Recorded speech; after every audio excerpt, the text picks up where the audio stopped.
আসসালামু আলাইকুম, সবাইকে স্বাগত জানাচ্ছি নতুন আরও একটি এপিসোডে। আজকে তৈরি করে দেখাবো ডিম আর কলা দিয়ে মজাদার একটি নাস্তা রেসিপি। অতিরিক্ত পেকে যাওয়া কলা খেতে ভালো লাগে না, তখন কিন্তু আপনারা এভাবে নাস্তা তৈরি করে খেতে পারেন। এতে কিন্তু কলাটা আর ফেলে দেওয়া হবে না। তো দেখতেই পারছেন নাস্তাটি কতটা সফট হয়েছে আর খেতে কিন্তু অনেক বেশি মজার।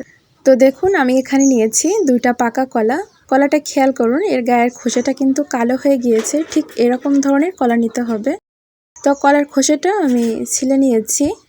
এর ভিতরে দিয়ে দিচ্ছি একটা ডিম, দিচ্ছি 1/4 কাপ চিনি, সামান্য পরিমাণে লবণ আর 1/4 কাপ দিয়ে দিচ্ছি দুধ। আর এই দুধটা কিন্তু আগে থেকে জাল করে তারপর ঠান্ডা করে নেওয়া। এখন একটা কাঁটা চামচ দিয়ে ভালোভাবে এটা মিশিয়ে নিচ্ছি। এই কাজটা কিন্তু আপনারা হাত দিয়েও করে নিতে পারেন অথবা ব্লেন্ডারে ব্লেন্ড করে নিতে পারেন। তো এর ভিতরে এখন অ্যাড করে দিলাম 2 থেকে 3 চামচ রান্নার তেল, অর্থাৎ সয়াবিন তেল দিয়ে দিয়েছি। ভালোভাবে মেশানো হয়ে গেলে অ্যাড করে দিচ্ছি 1/2 কাপ আটা।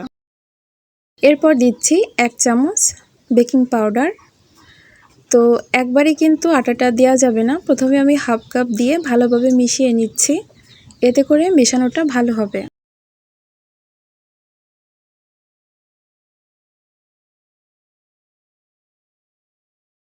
মেশানো হয়ে গেলে আমি আবারও দিয়ে দিচ্ছি 1/2 কাপ আটা।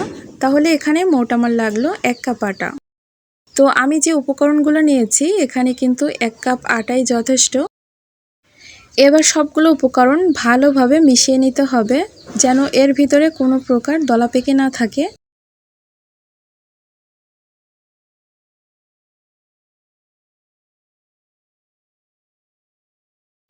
সব কিছু মেশানো হয়ে গেলে এটা ঢাকা দিয়ে 10 মিনিটের জন্য রেখে দিব। ফিরে আসলাম 10 মিনিট পর। এখন একটা চামচ দিয়ে আমি এটা উঠিয়ে নিচ্ছি আর হাতে দেখুন তেল মেখে নিয়েছি। অবশ্যই হাতে তেল মেখে নিতে হবে, তা না হলে কিন্তু এটা লেগে যাবে, যেহেতু এটা অনেকটা চ্যাটচেটে টাইপের। তো 2 হাত দিয়ে ভালোভাবে এটা গোলাকার করে নিব। গোলাকার করে নেওয়ার পর এটা চাপটা করে দিব হালকা করে। তারপর এর উপর দিয়ে আমি কিছুটা সাদা তেল দিয়ে দিচ্ছি। এটা দেখতে যেমন সুন্দর লাগবে, খেতেও সুস্বাদু হবে। তো হাতের কাছে যদি আপনাদের সাদা তেল না থাকে তাহলে স্কিপ করবেন। এরপর মাঝ বরাবর আমি একটা ছিদ্র করে দিচ্ছি। তো দেখুন এটা কিন্তু খুবই ইজি তৈরি করা। এভাবেই আমি সবগুলো নাস্তা তৈরি করে নিয়েছি। এই নাস্তাটি আপনারা ঝটপট চা তৈরি করার আগেও বানিয়ে নিতে পারবেন।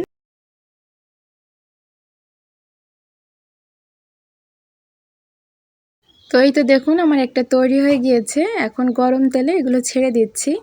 গরম তেল অর্থাৎ এটা কিন্তু সেই গরম না, হালকা গরম তেলে এটা ছেড়ে দিতে হবে। অতিরিক্ত গরম হলে দেওয়ার সাথে কিন্তু পুড়ে যাবে, তখন কি হবে ভেতর থেকে কিন্তু কাঁচা থেকে যাবে। তো সেদিকে লক্ষ্য রেখে এটা ভেজে নিতে হবে। উল্টে পাল্টে আমি নাস্তাটি লাল লাল করে ভেজে নিয়েছি।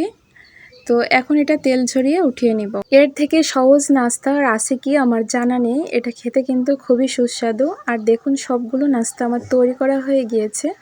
এখন আমি একটি নাস্তা আপনাদের ভেঙে দেখাচ্ছি। এর ভেতরটা কতটা সুন্দর দেখাচ্ছে আর এটা অনেকটা নরম তুলতুলে। এত সময় ধরে আমার ভিডিওটি দেখার জন্য অনেক ধন্যবাদ। আজকে এখানেই বিদায় নিচ্ছি। সবাই ভালো থাকবেন। আল্লাহ হাফেজ।